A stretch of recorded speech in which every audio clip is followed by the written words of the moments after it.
चलो रे भक्तों हो जाओ तैयार, माँ के विदाई की रुत आई।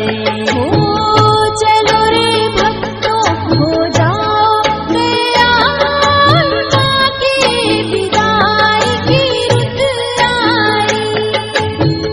मैया का मेर करो 16 श्रृंगार, माँ के विदाई की रुत आई। चलो रे भक्तों हो जाओ तैयार, माँ के विदाई की रुत आई।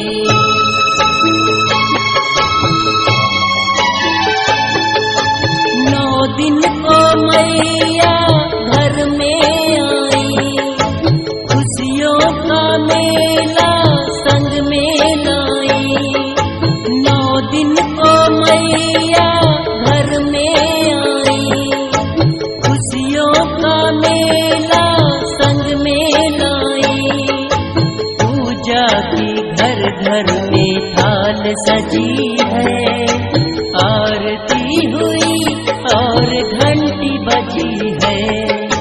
बीत गया 9 दिन का महा त्योहार, माँ के विदाई की रुत आई।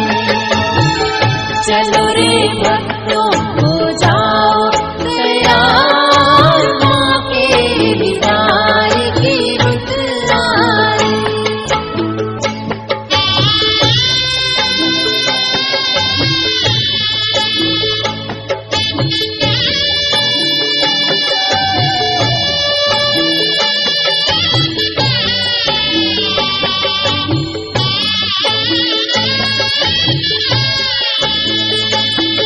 पूजा भक्ति कुछ ना जानो,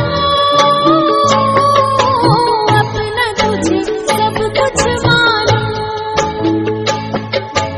अगले बरस तेरी मूरत धरूं, घर में तेरा जगराता मैं करूं। पूजा भक्ति कुछ ना जानो, अपना तुझे सब कुछ मानो।